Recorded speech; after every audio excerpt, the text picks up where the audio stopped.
아니, 정말 이해할 수가 없습니다. 이걸 개혁이라고요? 아시아 무대를 향한 위대한 도약이라고요? 여러분, 제발 이런 화려한 말장난에 속지 마십시오. 이건 보약이 아닙니다. 이건 독입니다. 독. K리그가 스스로 만든 불치병에서 살아남기 위해 어쩔 수 없이 마셔야만 하는 맹독이란 말입니다. 왜냐고요? 자, 김준석입니다. 오늘 그 부끄러운 진실의 민낯을 제가 낱낱이 파헤쳐 드리겠습니다. 자, 우선 사안부터 다시 짚어보겠습니다. 한국 프로축구연맹이 중대한 변화를 공식화했습니다. 다음 시즌부터 K리그 1과 2 구단들은 외국인 선수를 무제한으로 등록할 수 있게 됩니다. 특히 K리그 1에서는 동시에 출전 가능한 외국인 선수가 기존 4명에서 5명으로 늘어납니다. 실로 혁명적인 결정이죠. 그런데 그들이 내세운 명분이 무엇입니까? 대전의 황선홍 감독은 아시아 무대 경쟁을 위한 시대의 흐름이라고 말했습니다. 김천 상무의 정정용 감독 역시 아시아 챔피언스 리그에 나가는 팀들은 더 많은 외국인 선수가 필요하다고 동의했죠. 글쎄요, 아주 그럴듯하고 굉장히 야심차게 들리지 않습니까? 하지만 여러분, 절반의 진실은 결국 정중하게 포장된 거짓말일 뿐입니다. 하지만 그럴싸한 명분들 사이로 그들이 애써 감추려 했던 날것의 진실이 결국 그들 자신의 입을 통해 무심코 새어 나오고야 말았습니다. 자, FC 서울 김기동 감독의 말을 들어보시죠. 우리 한국 선수들의 연봉이 많이 올라간 상황이다. 광주FC 이정효 감독은 한술 더 뜹니다. 한국 선수들의 몸값이 조금 떨어질 것으로 보인다. 바로 이겁니다, 여러분. 바로 이거예요. 이것이 진짜 이유입니다. 이 결정은 더 높은 곳을 향한 야망에서 태어난 것이 아닙니다. 이건 추락에 대한 공포에서 태어난 겁니다. 시장 규모에 비해 터무니없이 부풀어 올라 이제는 통제 불능이 되어버린 국내 선수 몸값 거품에 대한 공포. 구단의 재정이라는 숙주의 피를 마지막 한 방울까지 빨아먹으며 자라나고 있는 이 악성 종양에 대한 끔찍한 공포. 결국 이 시스템 전체를 붕괴 직전으로 공멸의 낭떠러지로 밀어붙이고 있는 바로 그 거대한 두려움 때문에 나온 단말마적인 비명이란 말입니다. 그렇다면 이 악성 종양은 도대체 왜 어떻게 생겨난 겁니까? 기사는 그 원인을 완벽하게 실패해버린 K리그의 생태계, 바로 기생경제 모델의 참혹한 실상에서 찾고 있습니다. 제가 오늘 그 썩어 문드러진 환부를 여러분 앞에 그대로 도려내 보여드리겠습니다. 첫 번째 잔혹한 진실, 자그마치 42년 단 한 푼의 흑자도 없었다는 사실입니다.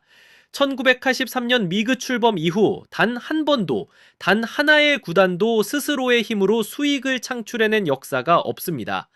여러분, 이게 프로 산업입니까? 아니요. 이건 그냥 돈 먹는 짐일 뿐입니다. 두 번째 잔혹한 진실, 바로 기생하는 생존 방식입니다. 두단들은 스스로 살아남지 못합니다. 아니, 애초에 살아남으려는 의지 자체가 없습니다. 그저 모기업의 예산이나 바로 이 나라 국민 여러분의 피 같은 세금에 기생해서 연명하고 있을 뿐입니다. K리그 1 12개 팀 중 6팀, K리그 2 14개 팀 중 무려 10팀이 이 세금이 없으면 단 하루도 존재할 수가 없습니다. 이게 지금 우리 K리그의 부끄러운 현실입니다. 그리고 마지막 세 번째 잔혹한 진실, 바로 밑 빠진 독에 물 붓기식의 돈잔치입니다. 그렇게 모기업과 지자체에서 쏟아부어준 그 막대한 돈, 대체 어디에 쓰는 겁니까? 구단의 미래를 위한 사업 개발이에요? 팬들의 경험을 개선하는 데에 쓰나요? 아니요, 천만에요.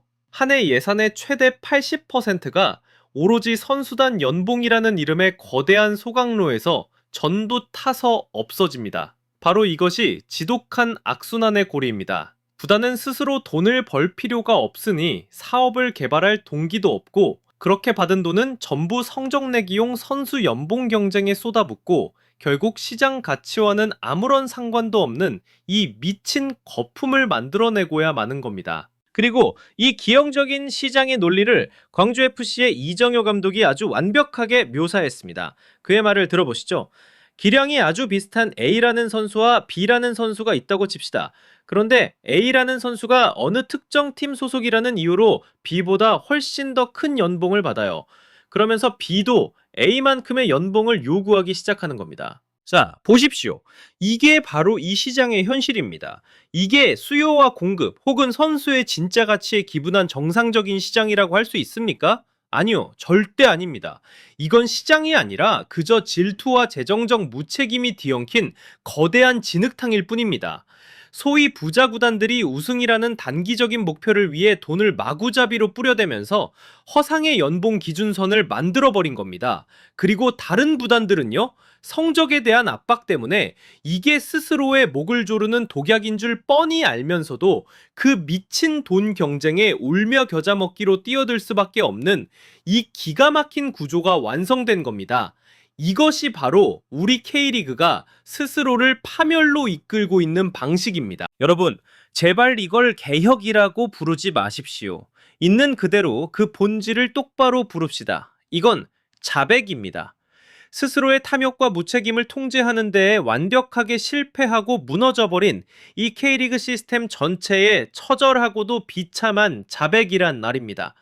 구조적인 종양을 도려내는 그 고통스러운 수술을 감행해서 구단들이 스스로 살아남도록 강제하는 대신에 그들은 외부에서 독약을 들여와 마시는 가장 손쉬운, 가장 비겁한 길을 택한 겁니다. 그 독이 자신들의 숨통을 끊어놓기 전에 먼저 저 거대한 종양을 죽여주기를 바라는 거죠. 정말이지 이건 목숨을 건 절망적인 도박입니다. 그리고 이것이야말로 K리그가 출범한 지 무려 42년이 지난 지금까지도 왜 여전히 진정한 의미의 프로리그가 아닌지를 보여주는 가장 명백하고도 치욕적인 증거입니다. K리그는 그저 돈 있는 몇몇의 비싼 놀이터에 불과했고 이제 와서는 그 장난감 유지비를 좀 줄여보려는 얄팍한 수작에 불과하단 말입니다. 결국 문제는 생각의 틀입니다. 이 기생적인 사고방식을 뿌리부터 뜯어 고치지 않는 한 이 끔찍한 실패는 무한히 반복될 수밖에 없습니다. 우리는 이 고통스러운 진실을 이제는 제발 정면으로 마주해야만 합니다. 오늘 우리가 마주한 이 참담한 현실은 분명 뼈아픈 교훈입니다. 하지만 이 쓰디쓴 약이 어쩌면 K리그의 골마 터진 환부를 도려낼 마지막 기회일지도 모릅니다. 저는 그래도 우리 한국 축구를 믿습니다. 비 온 뒤에 땅이 굳는다는 말처럼 오늘 이 위기가 진정한 프로페셔널리즘에 대해, 자생력에 대해 고민하는 진정한 출발점이 되기를 바랍니다. 왜냐하면 결국 우리는 모두 한국 축구를 진심으로 사랑하기 때문입니다. 지금까지 저 김준석의 관점이었습니다. 이 독을 마신 K리그의 미래, 과연 희망이 있을까요? 아니면 이대로 공멸의 길을 걷게 될까요? 여러분의 날카로운 목소리를 저에게 그리고 K리그 전체에 들려주십시오. 가장 뜨거운 분석을 놓치지 않으시려면 좋아요와 구독 절대 잊지 마십시오. 다음 시간에 다시 뵙겠습니다.